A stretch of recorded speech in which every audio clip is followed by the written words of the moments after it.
इस प्रश्न को देखो आप। ये जो प्रश्न है, उपासना स्थल अधिनियम 1991 को धार्मिक स्थलों के विवाद को रोकने के लिए लाया गया है, किंतु इसके विरुद्ध अनेक याचिकाएं दाखिल की गई। क्या आपको लगता है इस अधिनियम पर पुनर्विचार किया हो सकता है? इस अधिनियम पर पुनर्विचार की आवश्यकता है। ये जो प्रश्न है, ये प्रश्न विशेष रूप से बनेगा क्या? एक तो जीएस सेकेंड पेपर और जीएस फोर्थ पेपर का क्वेश्चन बनेगा, और ये जो द हिंदू का आर्टिकल है, या हमेशा द हिंदू का आर्टिकल है, या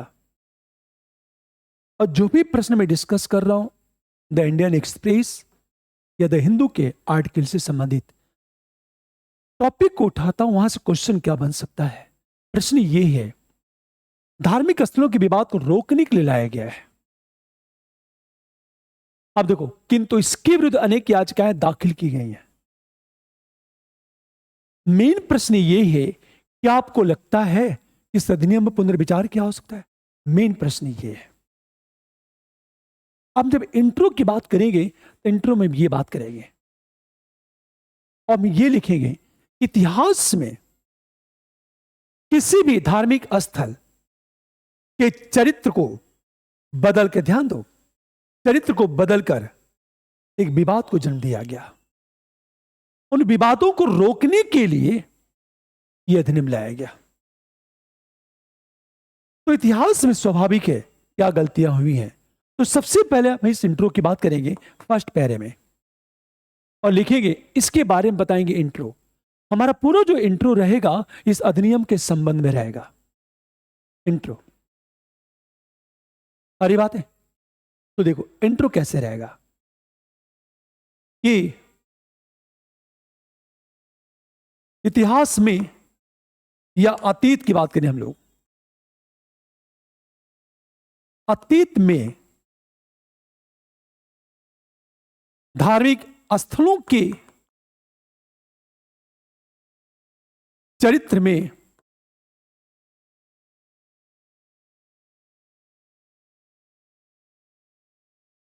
किए गए बदलाव से उत्पन्न विवाद को रोकने के लिए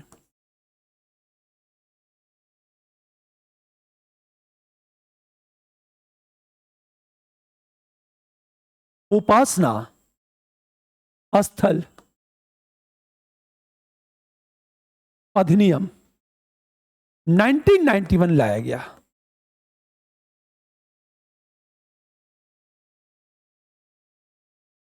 इसमें क्या हुआ, इसमें धार्मिक स्थलों के धार्मिक चरित्र को बनाए रखने पर बल दिया गया।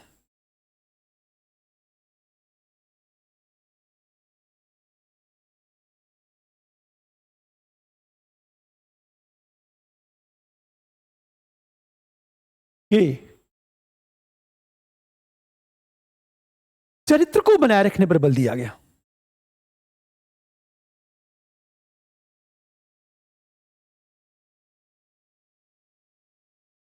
पूर्ववत चरित्र को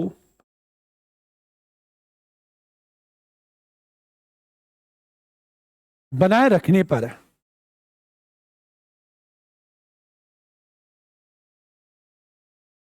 अब एक चीज सोचो आप कि 15 अगस्त 1947 से भारत में धार्मिक स्थलों के चरित्र में किए गए बदलाव से उत्पन्न विवाद को रोकने के लिए उपासना स्थल अधिनियम 1991 लाया गया। इसमें धार्मिक स्थलों के पूर्ववत चरित्र को बनाए रखने पर बल दिया गया है। यह बात इंट्रो में आ गया। अरे बात, अब हम आएंगे प्रश्न क्या है, याचिकाएं दाखिल की गई। अब हम सेकेंड पैरे में आएंगे। जब सेकेंड पैरे में आएंगे, किंतु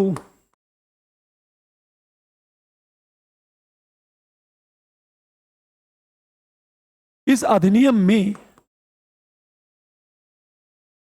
परिवर्तन के लिए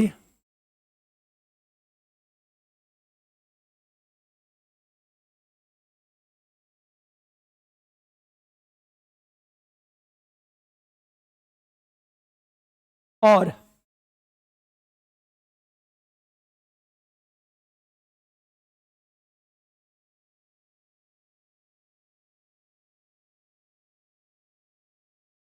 हमेशा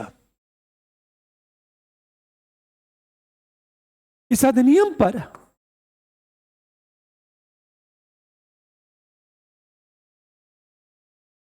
पुनर्विचार की मांग उठने लगी।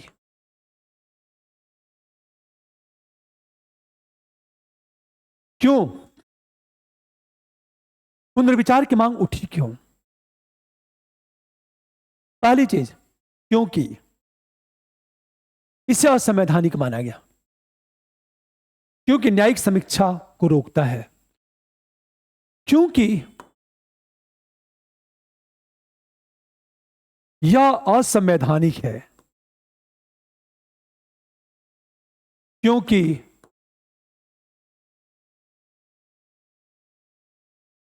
न्यायिक समीक्षा को रोकता है। हमेशा याचिकाकर्ता ने यह कहा, इस अधिनियम में यह है कि जो धार्मिक स्थल है उनके चरित्र पर कोई वार्ता नहीं होगी। तो याचिकाकर्ता ने कहा कि असंवैधानिक है क्योंकि न्यायिक समीक्षा को रोकता है। दूसरी चीज, यह अधिनियम कानून के सिद्धांत यूबी जूस इबी रेमेडियम के खिलाफ है।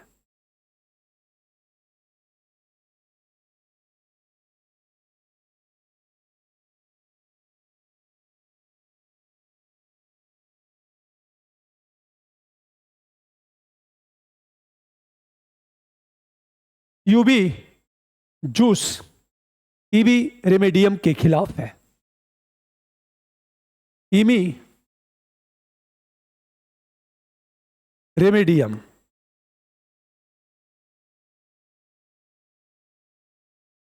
के खिलाफ है, अर्थात कानून के शासन का उल्लंघन करता है।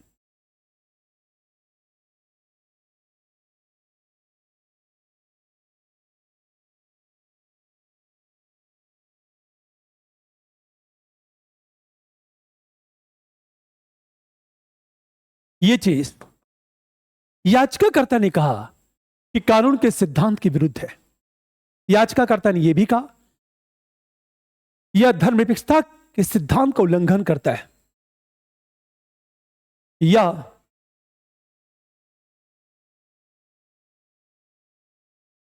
धर्मनिरपेक्षता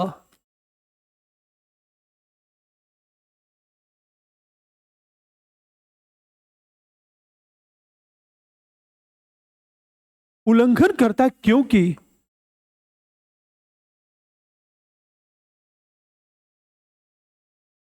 पूजा स्थलों को पुनः प्राप्त करने पर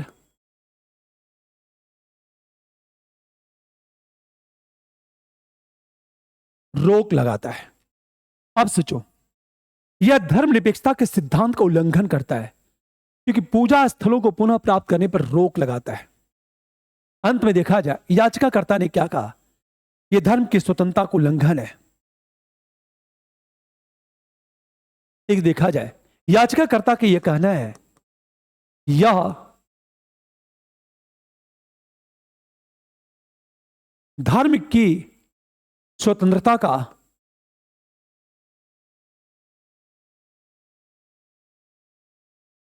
उल्लंघन करता है, क्योंकि अधिनियम आस्था, विकास और पूजा की स्वतंत्रता के विरुद्ध है।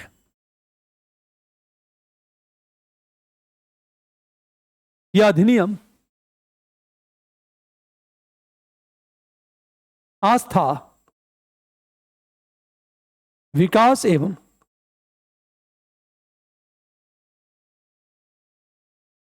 पूजा की स्वतंत्रता के विरुद्ध है। अब एक चीज सोचो आप, जब याचिकाकर्ता ने यह कहा इस अधिनियम पर पुनर्विचार होना चाहिए, तो उसका तर्क क्या है? यह संवैधानिक है क्योंकि न्यायिक समीक्षा को रोकता है। यह अधिनियम कानून के सिद्धांत यूबी जूस इमी रेमेडियम के खिलाफ है, अर्थात कानून के शासन को उल्लंघन करता है। यह धर्मनिरपेक्षता के सिद्धांत का उल्लंघन करता है क्योंकि पूजा स्थलों को पुनः प्राप्त करने पर रोक लगाता है। यह धर्म की स्वतंत्रता के विरुद्ध भी है। क्लियर? अब देखो, हम जब थर्ड पेरे में आएंगे, परंतु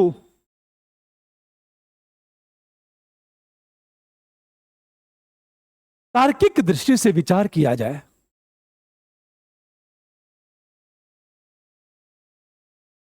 तो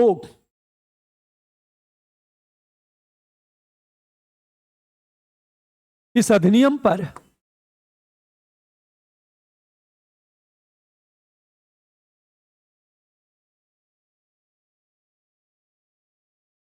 पुनर्विचार की आवश्यकता नहीं। क्यों? आखिर पुनर्विचार की आवश्यकता क्यों नहीं है? क्योंकि इस अधिनियम को चुनौती देने से भारत की धर्मनिरपेक्षता के प्रति प्रतिबद्धता कमजोर हो सकती है।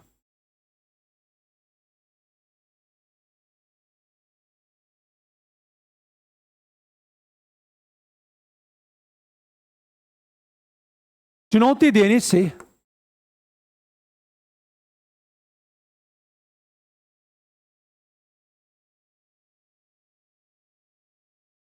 धर्मनिरपेक्षता के प्रति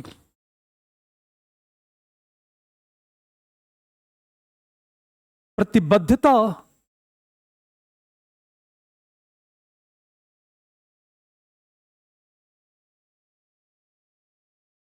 कमजोर हो सकती है, क्योंकि इस अधिनियम को उपासना स्थलों के धार्मिक चरित्र की रक्षा के लिए डिजाइन किया गया है।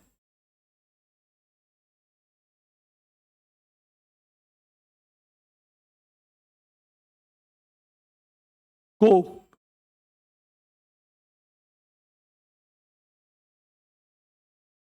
धार्मिक स्थलों की सुरक्षा के लिए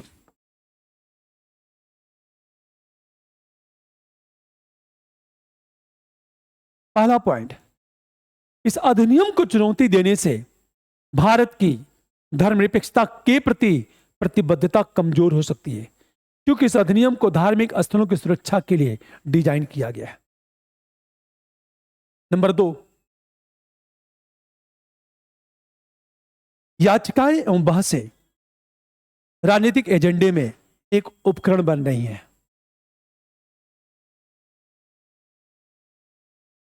याचिकाएं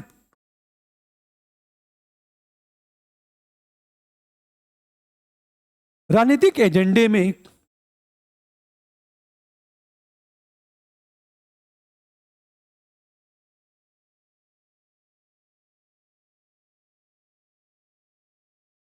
एक उपकरण बन रही हैं। नंबर सी की बात करें, इससे इतिहास की पुनर्व्याख्या को बल।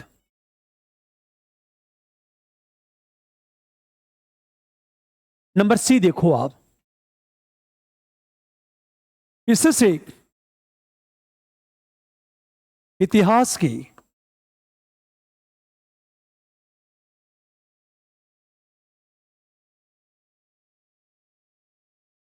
पुनर्व्याख्या को बल, जिस राष्ट्र की सामूहिक स्मृति और सांस्कृतिक विरासत प्रभावित, जिससे राष्ट्र की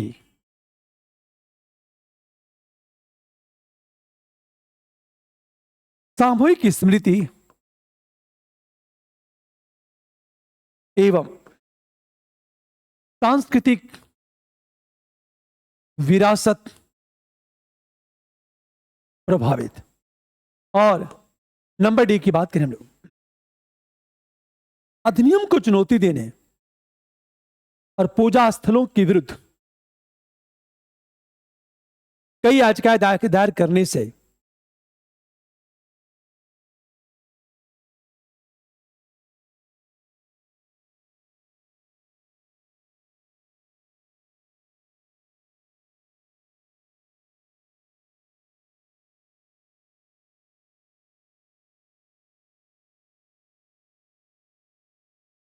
सार्वजनिक विश्वास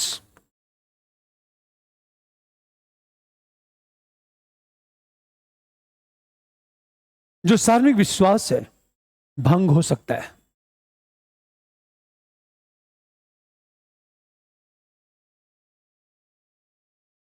जिससे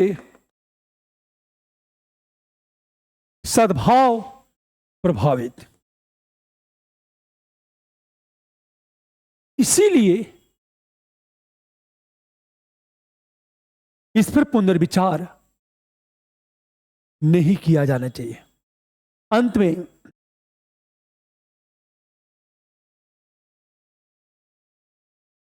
हमेशा ध्यान दो इस बात को, ये सारी बातें करने के बाद निष्कर्ष की बात करेंगे।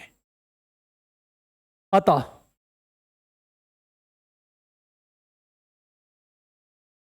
न्यायालय को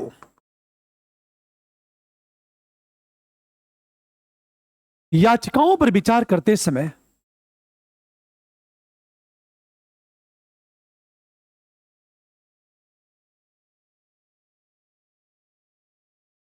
सांस्कृतिक विविधता, निष्पक्षता,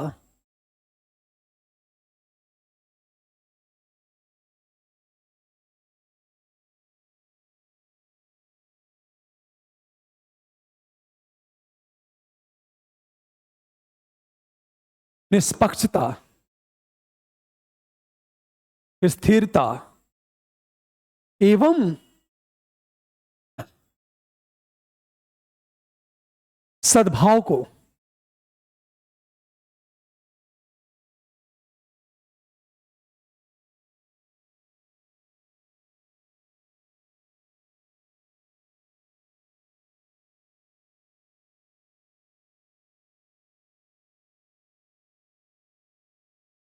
केंद्र में रखा जाना चाहिए। यह निष्कर्ष आपका आंसर क्लोज। अब देखो, आप लगातार याचिकाएं दाखिल हो रही हैं। मैंने क्या कहा इस प्रश्न में, उपासना स्थल अधिनियम 1991 को धार्मिक स्थलों के विवाद को रोकने के लिए लाया गया, किंतु इसके विरुद्ध अनेक याचिकाएं दाखिल की गई हैं। क्या आपको लगता है कि इस अधिनियम पर पुनर्विचार की आवश्यकता है? मेन प्रश्न यह है कि इस अधिनियम पर पुनर्विचार की आवश्यकता है या नहीं है। यह कहीं नहीं पूछ रहा है यूपीएससी इस प्रश्न में कि उपासना स्थल अधिनियम 1991 का वर्णन करें। आप पुनर्विचार पर प्रश्न पूछ रहा हूं। आप सोचो, आप तो मैंने क्या कहा, इंट्रो बता दिया। इंट्रो में क्या कहा, अतीत में धार्मिक स्थलों के चरित्र में किए गए बदलाव से विवाद को रोकने के लिए उपासना स्थल अधिनियम 1991 लाया गया। आगे जब बात करेंगे कि तो इस अधिनियम में परिवर्तन के अनेक याचिकाएं दाखिल की गई, पुनर्विचार की मांग उठने लगी। क्यों उठने लगी? पुनर्विचार की मांग क्यों उठने लगी, यह पॉइंट आगे जब हम लोग बात करेंगे। पर पुनर्विचार की आवश्यकता नहीं तो क्यों नहीं है, इसकी बात कर दी। अंत में निष्कर्ष की बात कर दी आपने।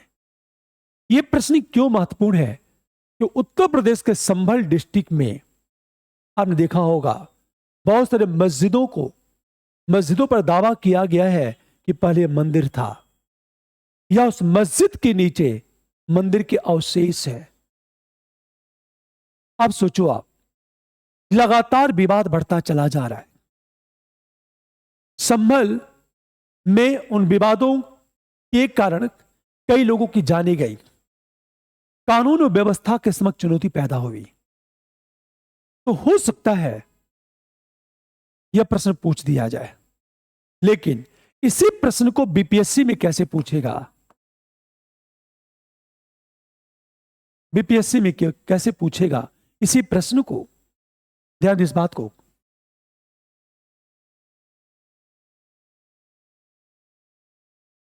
उपासना स्थल अधिनियम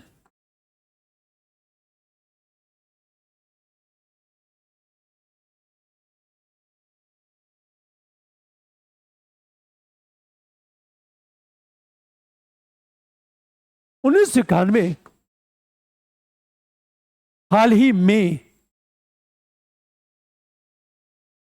चर्चा का विषय बना हुआ है।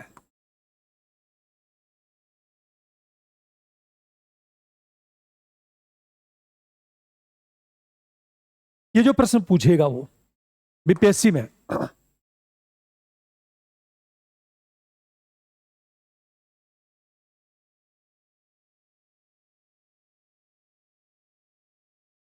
इस अधिनियम के महत्व को इंगित करें।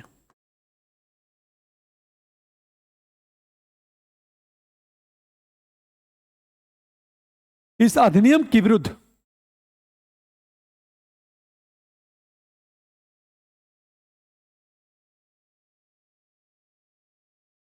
याचिकाएं दाखिल की गई हैं।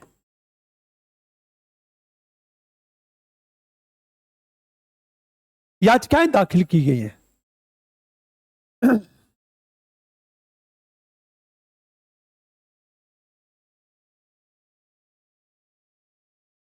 तथा इस अधिनियम पर पुनर्विचार की मांग उठने लगी है।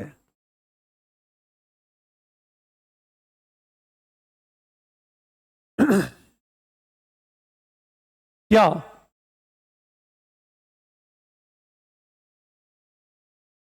पुनर्विचार एक बेहतर विकल्प साबित हो सकता है?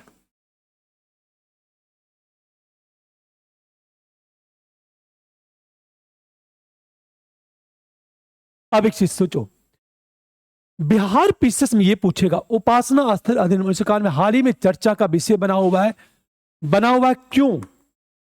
प्रश्न का पहला पार्ट इस अधिनियम के महत्व को इंगित करें। क्वेश्चन का सेकेंड पार्ट यह अधिनियम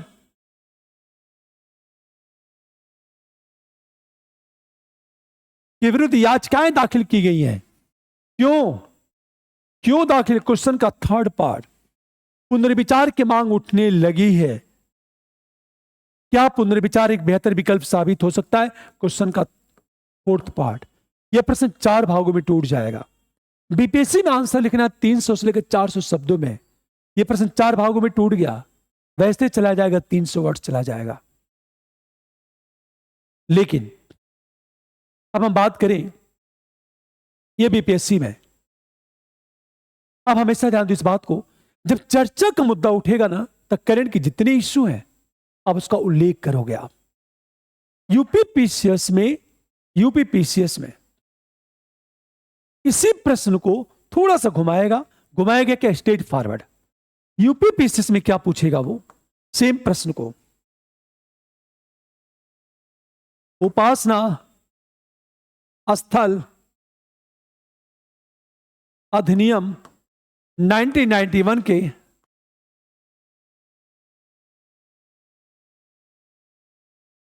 प्रमुख प्रावधानों को स्पष्ट करें।